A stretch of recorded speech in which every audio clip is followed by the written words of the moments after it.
Hello everyone! Welcome back to Miss Charm G YouTube channel and welcome to another episode of Homeschool Diaries.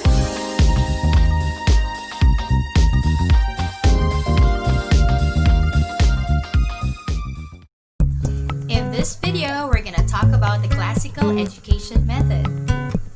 Mayroong dalawang definition ang classical education at ang dalawang ito ay may malaking kaugnayan sa isa't isa. Via cultural perspective, classical education was referred to as the chronological study of history.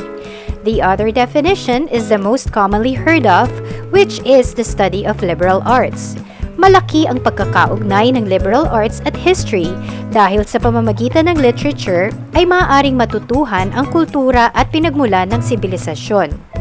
Classical education returns to the time-honored educational theory of the past.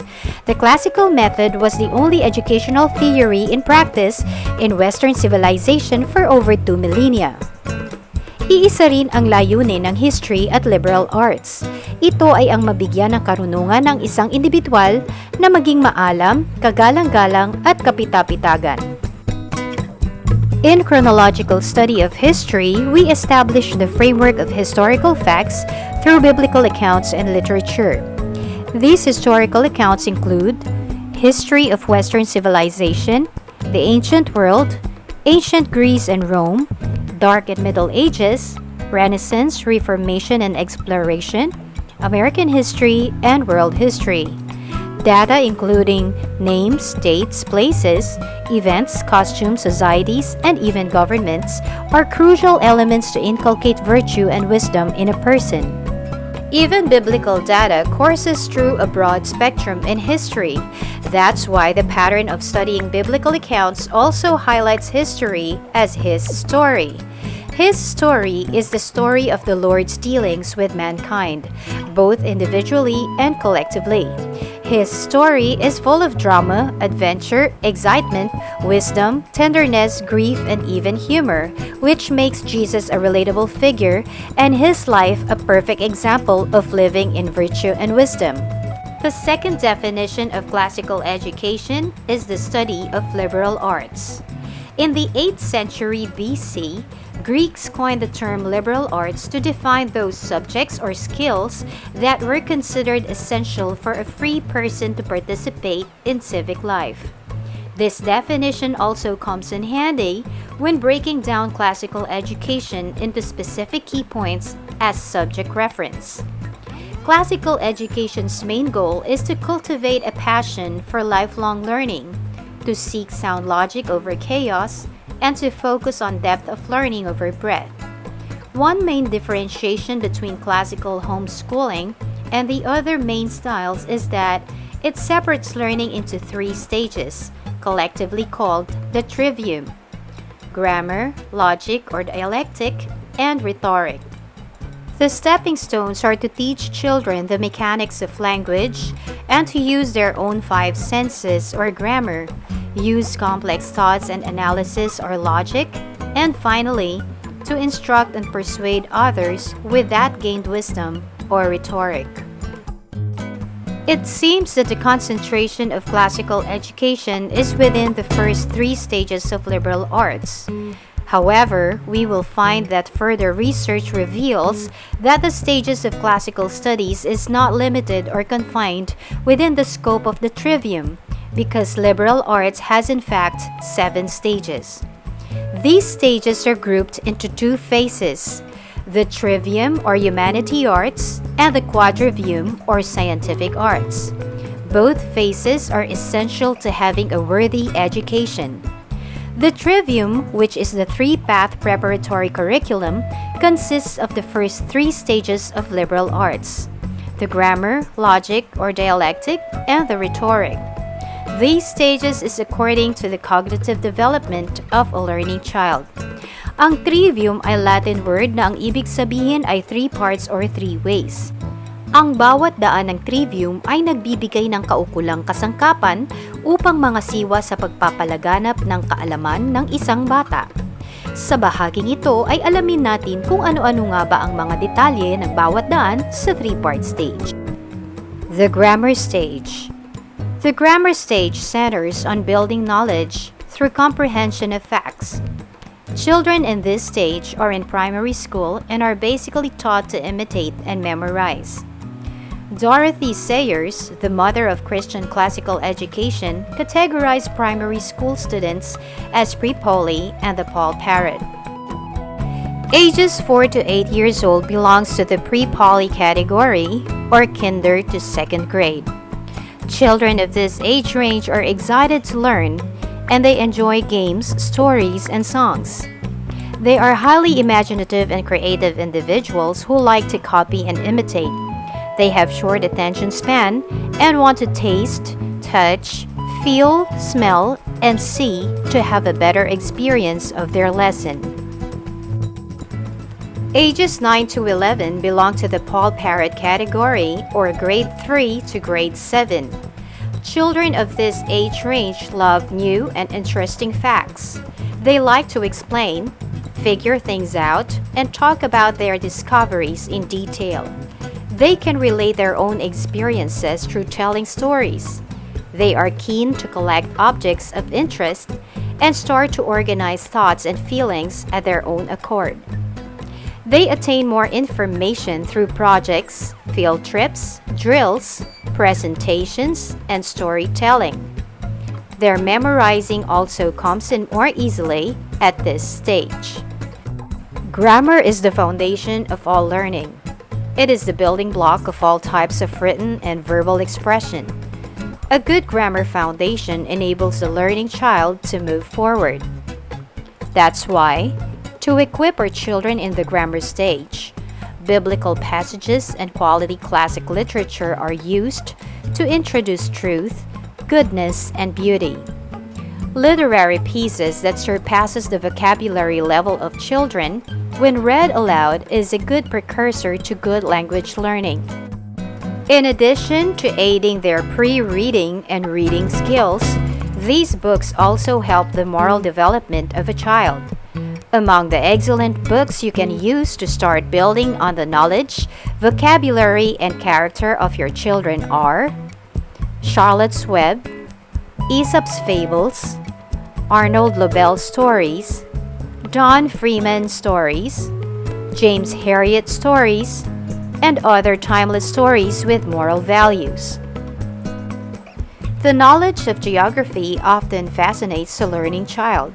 Through memorizing states and capitals, it can be a good starting point to learning other details such as culture and tribes. The grammar stage of science include learning the life cycle of a frog or any body systems. One of the basic information one can learn from a living thing is knowing about its life cycle. The learning child is a keen observer and is curious by nature, so they often wonder how a plant is grown or how a frog is born. The grammar of history includes timelines, events, and people. Children enjoy cruising through history when they are presented with bedtime stories or short stories that stir up their imagination and help them remember important details. Now let's explore the logic stage. The logic or dialectic stage addresses the why and how of the subject. The age range of children in this stage is 12 to 14 years old. Here, children are asking questions, sorting facts, comparing details by practicing the knowledge they learned in the grammar stage. Logical stage is skill-centered, so children are often encouraged to read on the subject, research additional facts, examine the material, raise grounds for arguments, participate in discussions, connect the facts, and do analytical thinking. For example, when learning to read, students will learn how to put letters together to form words and to eventually construct a sentence. Much of the work done in this process is accomplished through dialogue. Children enjoy the challenge of thinking and defending their concepts and ideas. They are able to use and understand timelines, interpret charts, and read maps. Children at this stage also express themselves through drama, reenactment, and role-playing. In a class, they are often drawn to debates, persuasive reports, oral and written presentations, and collaborative works. Now let's explore the rhetoric stage. The rhetoric stage completes the trivium when the students reach the level of attaining wisdom and judgment. Children at this age ranges from 15 to 18 years old. They are concerned with present events, especially their own personal encounters.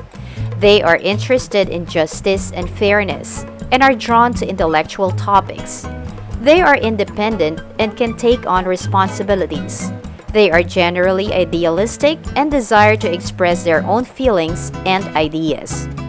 At this stage, children initiates communicating the truth of the subjects learned in the dialectic stage through writing, speech, or conversation. This third stage in learning a subject is using what you've learned to solve a problem, write an original paper or thesis, express thoughts through speech, or lead a discussion in defense of a subject. In reading, this would be the time to focus on the themes and context of what you have read and to apply the lessons learned.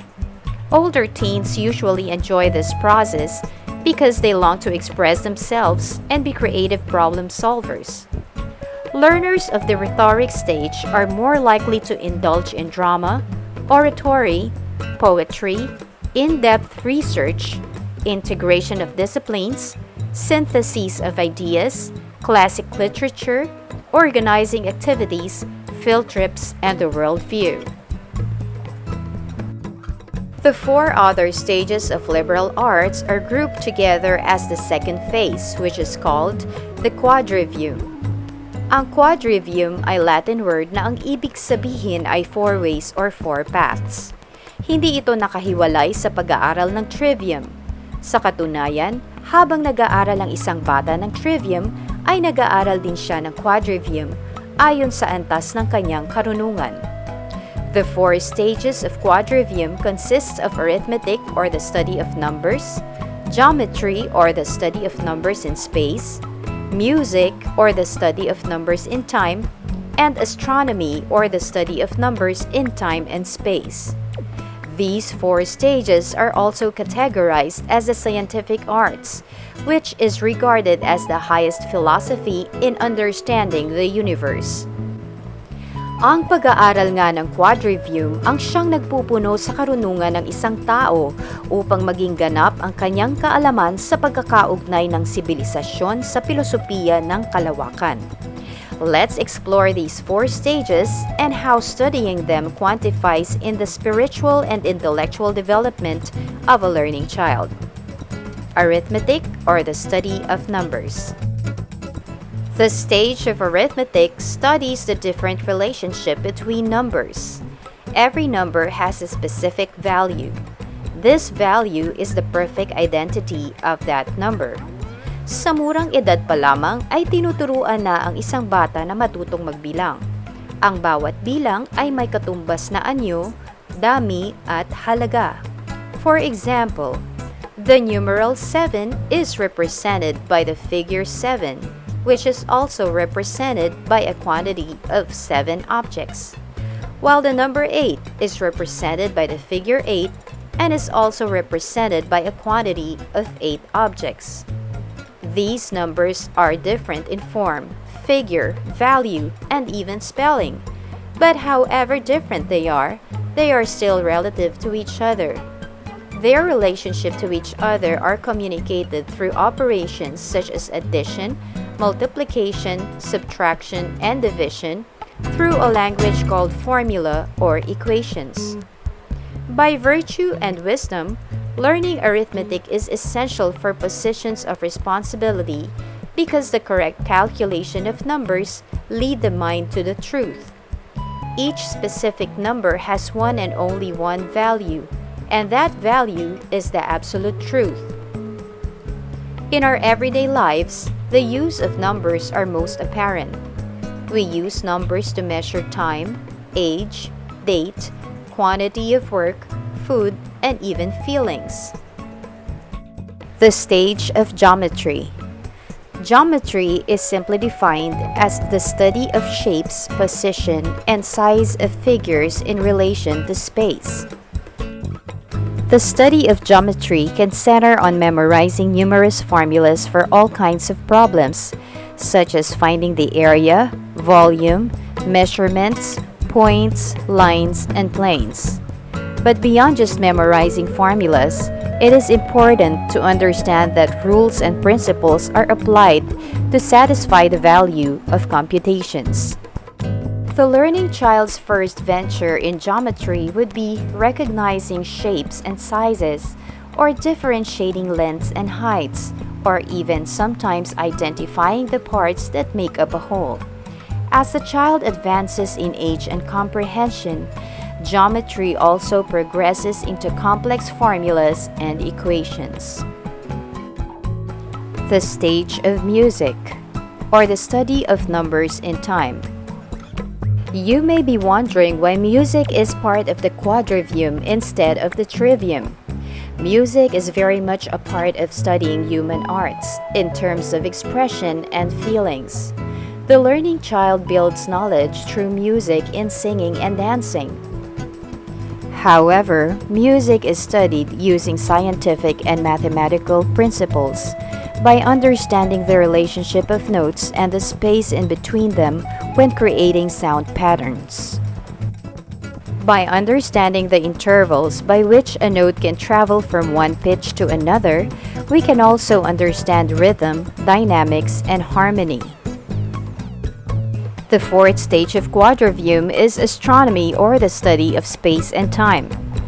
The astronomy stage includes the study of natural science, the study of celestial bodies, planets, asteroids, nebulae, moons, galaxies, comets, black holes, and a lot other elements in the outer space.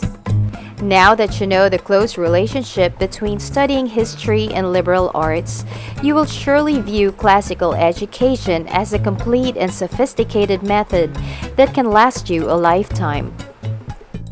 I hope this episode has helped you today. Don't forget to like and share this video and subscribe to this channel for more homeschooling contents. See you on the next one!